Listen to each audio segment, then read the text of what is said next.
agenda. Correct. Let's talk about some of the dicier issues, or ones that separate libertarians among themselves. In your book, you talk about the right to own your own body, but then you're also very pro-life. You're anti-abortion. I am. So where does the right to own your own body stop, and where does the right to the infant or the fetus or the potential human life begin? I believe, and it is a question of science and it is a question of faith, that a fertilized egg is a human being. It is the byproduct of copulation by two human beings. I'm not talking about some scientist in a petri dish now. And it has a full human genome, and I accept that as a definition. Stated differently, it has all the chemical and biological makeup necessary to become human, to become a person as we understand it. Now that's a postnatal person with nourishment. Fertilized egg that has been implanted in the uterine wall. Not just simply a fertilized egg. Correct. Okay. Correct. If we can't draw the line there is no intellectually acceptable place to draw the line other than the convenience of the mother. So when I say you have the right to own your own body, the fetus is not your body. People say it's easy for you to say that because you're not a woman. I am obviously not a woman. But I say it because of my fidelity to some basic libertarian virtues. The primacy of the individual. The individual is greater than the state. The state cannot, without the greatest violation of a moral law, authorize one human being to take the life of another. Do you support the prosecution of doctors and nurses and medical personnel who perform abortions? The answer is yes. However, we have not seen that because of the bizarre frequency with which abortion occurs. What about women who have abortions performed, and let's say the men who drive them there as well? Should they be prosecuted? Anyone who kills an innocent life, whether it's George W. Bush or somebody in a back alley, should be prosecuted for killing the innocent life. Now, I'm not suggesting George W. Bush in this context with respect to abortions. I'm talking about other killings for other goals that he stated. Where does this rank? I mean, because this seems like it should be at the very pinnacle of your... It should, but it's not. Yeah, so just explain a little bit about that. If the government were in the streets randomly killing people, there would be riots in the streets to stop it. But because we have sterilized this murder, authorized it, legislated it, blessed it, if you will, lowercase b and blessed, there are no riots in the streets because the victims cannot speak for themselves, because they are totally dependent upon the perpetrator of the crime, because it happens in a sterile environment.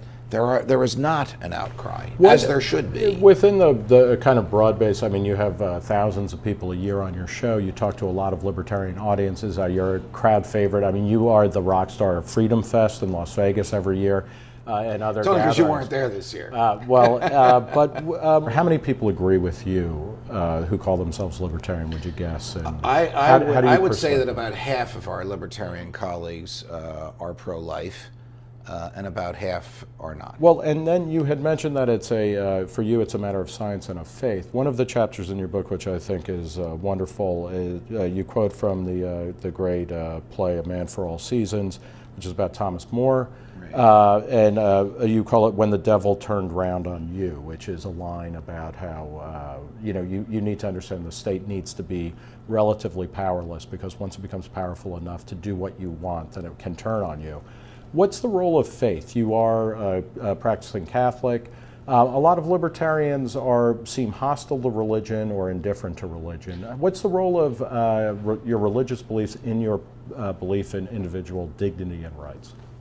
I am not just a Catholic. I have to characterize this today because of what's been happening to the Catholic Church in the past 50 years. I am a pre-Vatican II Catholic. I am a traditionalist with a capital T. I am an Orthodox with a lowercase o, Roman Catholic.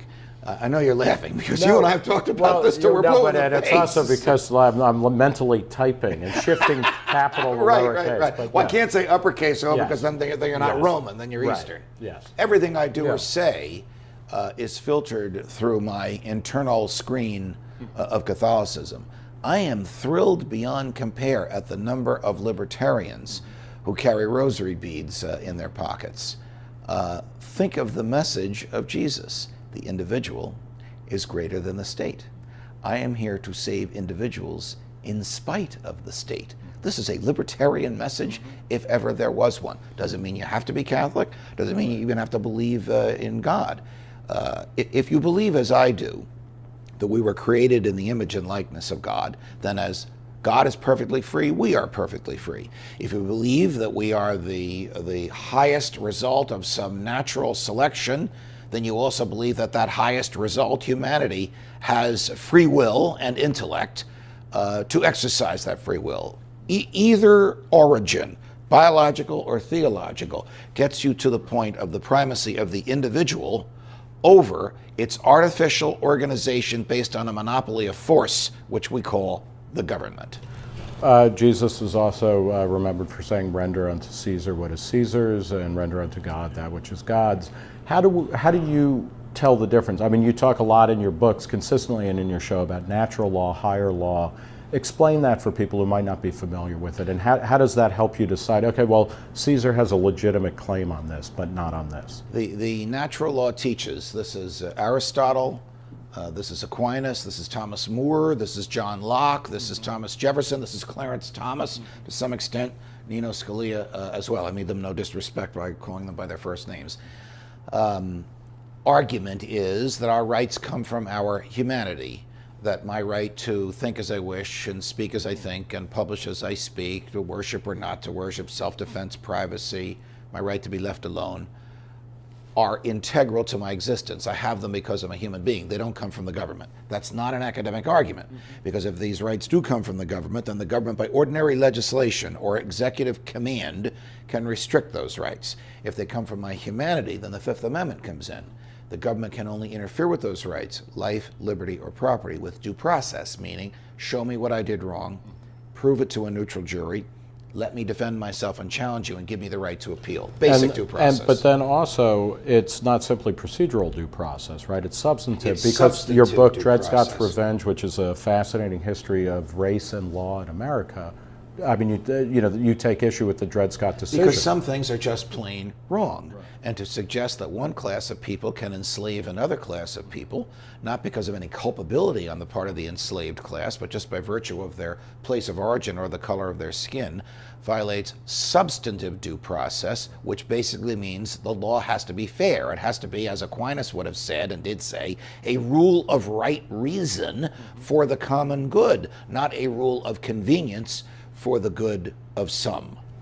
So where does taxation fit into that? So the income tax as opposed to excise taxes, because the federal government, before we had a personal income tax, most of their money came from tariffs and excise taxes. Are those moral and income tax immoral, or are both moral? Or you're home at night and someone knocks on the door and you answer the door and there's a guy with a gun and the guy says, "Give me your money, I want to give it away in your name." Was this guy crazy? You call the police, you find out he's an IRS agent. So that's what taxation is. It is the government extracting money from you against your will to give it away in your name. I'll say this plainly, I've said it before. Taxation is theft. It presumes that the government has a higher claim on our property than we do. When the government imposed excise taxes, that was a user fee. You want to use the government's port. The government owns the water and owns the earth. It shouldn't, but it does. You have to pay for that right. So before the war between the states, the central government existed by user fees. It existed by selling government land. Government still owns, 88% of Nevada. That's a lot of land. And it also existed by imposing burdens on the states, financial burdens, for the services the central government performed. That's the way it was intended to be. After the 16th and 17th Amendments, the Senate is no longer representative of the states, and the feds can take a portion of your income tax. The feds take whatever they want. If those two amendments alone were to be repealed, the government would go back to the confines of the Constitution almost overnight. Now, it's funny. Bing, bing, bong, bong, bing, bing, bing, bing, bing, bong, bing, bing, bong. When Mexico sends its people, bing, bong, bing, bong, they're not sending their best. Bing, bing, bing, bong. And I said, we